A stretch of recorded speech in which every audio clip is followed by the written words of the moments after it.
Okay, so I'm going live because I got to go live in order to get this monkey off my back, right? I've been sort of setting up to do this 344 show for a little while. And while this is not an official 344 show episode by any means, this is not episode one.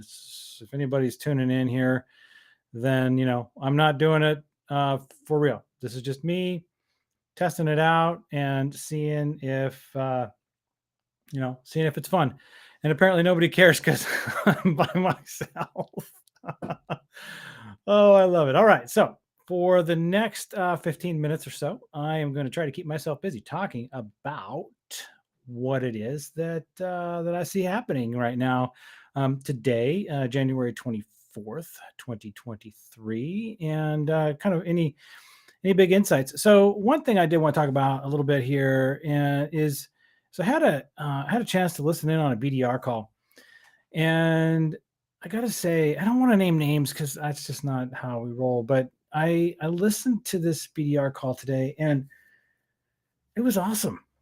I was just struck by how the person who received the call uh, was so kind and thoughtful the to the cold caller, to the BDR. I mean, that was just it was just wonderful.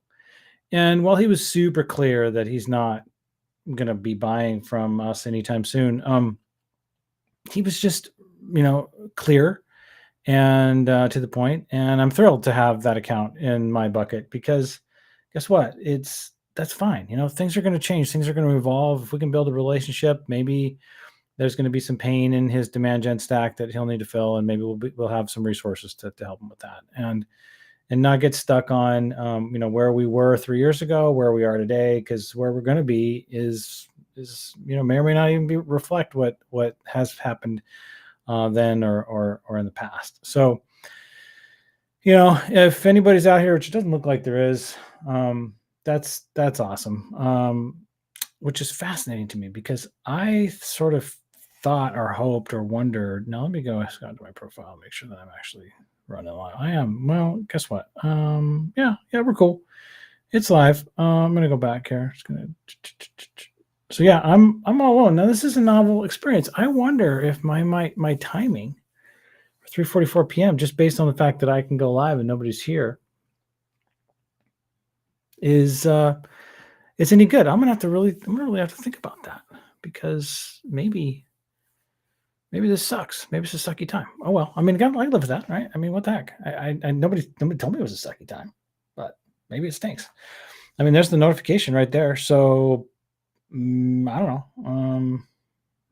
I guess we're just gonna have to live with it. All right. So what did happen today? All right. So I had the call. I got to listen to that call. That was big. That really impacted me. I was able to get through a whole bunch of new contacts. I'm going to go down to the B2B marketing exchange in Scottsdale at the end of February. Pretty excited about that.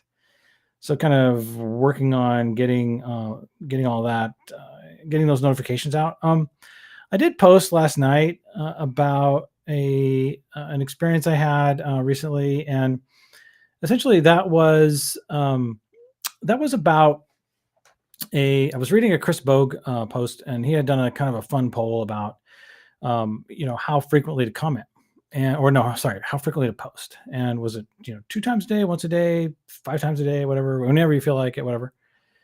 And I'm reading through the comments, and Jesse Ulett, he pops in and he says, post every 18 hours.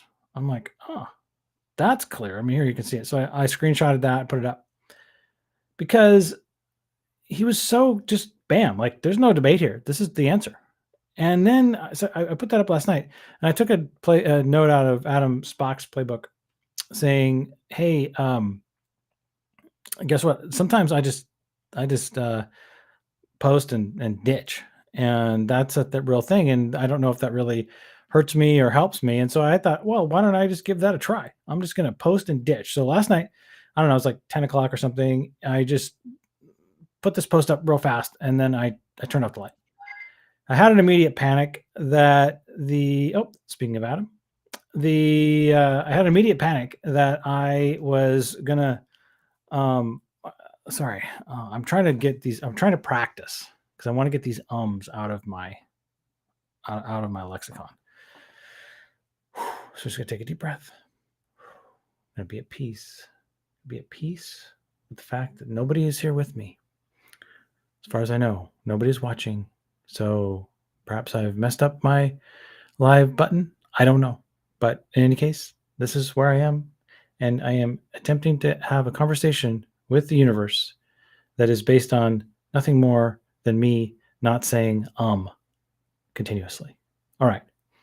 Practicing, as Carissa Carner would advise me to do. And I'm sure Nasheen Chen and a host of other esteemed and professional speakers would advise me to somehow or other. Okay, I see Connie. Yay, Connie, because I'm not getting any feedback. Oh, it's so good to see you here. All right, so I'm just talking to myself. I'm trying to eliminate from my habits, right? Trying to get that out. And I kind of feel like the only way I can do that is if I actually speak on the spot and not say it. All right, so what I was talking about was how frequently to post. That is the thing to under discussion was last night, and the general rule is every 18 hours. Now, is that true?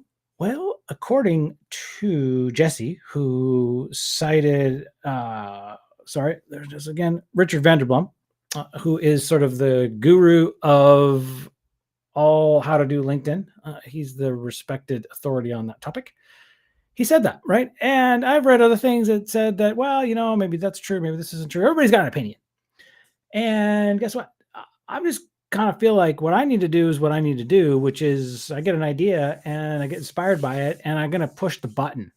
I'm going to put it up because I forget, right? I think, I got this idea. I can't post because that'll somehow harm the reach of the post before it and so on and so forth. But guess what? Sometimes, like yesterday. Okay. So yesterday afternoon, I got an invitation to subscribe to a newsletter by a flashy CEO guy. And, okay, that's cool. But what it felt like, I didn't realize how newsletters work. What it felt like was that he had intentionally targeted me for an invitation, which he didn't. Apparently, I was instructed by Daniel Knight that whenever you launch a newsletter, that a newsletter invitation goes out to your entire followers base. So holy smokes, that's a hack. Who knew? Not me. But in any case, so you go ahead and you put your newsletter out and then it just goes out to any followers. Well, I was still following that CEO for some reason. I guess, presumably he has interesting things to say. But the fact was that I had reached out to him to connect and I had commented on a few things and had tagged him a couple of times. And he wasn't interested or had never responded or didn't have time or whatever, didn't care. I was still invisible to him. So I felt like, gosh, it's kind of cheesy to send me an invitation to your newsletter if you're, blowing me off. And then wait a minute, he didn't do that. He just started his newsletter and LinkedIn did it. So I deleted that post because I just felt like, oh, well, I'm the one who's out of line here, crying and moaning about just how LinkedIn works. That's pretty dumb. And then my good friend Tara Trantham, she came up and she just said, gosh, I'm really confused with this. I feel really bad because I didn't really. And I was like, no, we're done. Delete. Just gonna delete it. Pretend like it didn't happen. So yeah, so that was real. And now, as I kind of head into thinking about when to get this 344 show set up, which I am excited about. So, Connie, love that you're here. If you're still here hanging out with me, that's fantastic because I do not see any humans alive on my event. Let me go out to my homepage and just see if that actually gives me any info. Yeah, okay, I see 4. All right, but I'm not seeing any comments. So if you're hanging out with me, just let me know that you're here because that really is part of the game. In any case, I want to kind of get back to what the plan is, right? So I've got a few people. The first episode is going to be a product called Canbar, I think is what it is. That Beth Hankus really thinks I should, Connie, you're the best, that I should be using to manage my to-do list. Fair enough. And I tend to be a guy who keeps all of his to-dos up here, which means that I don't have to really worry about them because they're just kind of all there. As soon as you put them all down on paper, I gotta start checking that stuff off, right? I'm just like anybody else. I gotta check. That feels good. Want to do that. So Anyway, that'll be our first episode, and then Leslie Greenwood has chimed in and said that she'd like to do an episode with me, so that'll be fun. Connie, you are more than welcome to come on and tell us all about your new employer, or bring on an AE or somebody else who can represent the product, or to bring a friend, bring both of you. I would love it. And just a straight up, this will be a safe place to sell your stuff on LinkedIn, because you know what, LinkedIn is kind of a dangerous place to sell in 2023, right? You can't pitch slap, you can't really go after what it is, but most of us, I'm gonna say 99.5% of us have something to sell, and we just need I think we just need a box in order to do that in a safe way, and maybe invite people to watch, or to you know mess around with it, or pay attention to it, or whatever. But I think it also helps to get on video, have a discussion, no pressure, and just go from there, right? It's a good way, I think, to, or at least an opportunity. The intent of this show. God, this is so meta. Um, oh dang it, I did it. So we're gonna invite anybody in who has a product or a course that they want to sell. So Connie, you're invited, of course. I've invited several others. Tara Gooch is invited. Wendy Wiseman is invited. I'm just thinking off the top of my head. Tanya Bugby is invited. So again, if you've got a course and you want to get a chance, or a SaaS product in particular, really want to get into B2B SaaS, I really think that there's an opportunity here to let people kind of see behind the curtain, if you will. What does that UX look like? Because sometimes it's hard to get. And I told this. I love this story. I'm going to tell a story right now. So I told it to Adam Mandarovich, and on his podcast a few weeks ago, and it's so great because it speaks to the challenges that we have right now. So everybody thinks that AEs are so busy they just can't possibly have time to work on anything that's not just money, money, money. Well, guess what? Sometimes we just got to roll with it. And I reached out. I wanted to get a demo of a GPT product that was in PLG, or quasi PLG. And the feature that I wanted was you had to talk to sales. Okay, talk to sales. That sounds fine. So I reach out to sales, and the dude's like, "Hey, do you sure you want this?" I mean, I'm like, "Yeah, man, I want the feature. Feature's great." Oh, okay, well, do you qualify? I'm like, "What do you mean do I qualify? What are you talking about?" He says, "Well, it's $30,000 a year to get this feature." Are you kidding me? Come on, man. And I mean, not to say that it wasn't worth 30 grand a year, but I was so utterly unprepared for the delta between what it took to get a standard, a standard. Hi, David. It's a pleasure to see you here. Thanks for commenting.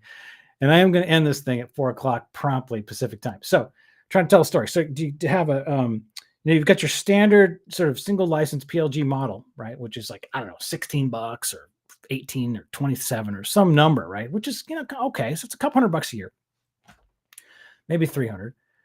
And then, okay, then you just exclude everybody from utilization, or you don't prepare the market for that reality of that like, oh, this is the feature you can't have. And to get it, you need to pay $30,000 a year, not 300. And I don't know. I thought that was just a total misplay, and wanted to see it anyway. But he went on to show it to me. So I was thinking, hey, if I can't even see the back end of this thing, I can't even see how it works. Maybe I would refer somebody who needed it. Maybe I would, I don't know. The sky's the limit in terms of imagination if the feature was really that great. And I just felt like, that's so broken. I just didn't want to be a part of that, and wanted to try to fix it. So this is me proactively working to create an update and create an opportunity for people to sell their stuff if they've got something to sell. And yes, Gretchen, this is live right now. I promise it is live because I need the practice. And so I thought I'd just push the button at 3:44 p.m. and start talking, with the goal of being able to talk for 16 straight minutes about whatever was on my mind, and trying to minimize my utilization of the word That's my goal for the day. This is not an official episode of the 344 show. This is a what am I thinking episode. So I really greatly appreciate all of you who hung out with me for a few minutes here, Connie and David and Gretchen, for leaving comments. It means the world to me that you would show up and hang out with me for a little bit and just listen to me get the edges, polished up and get ready to go on this new show. And I'm very much hoping for Monday with Beth Henkes as our first real episode. So with that, I am going to sign off, my friends. It has been lovely. You're all the best, and we will talk soon. Take care.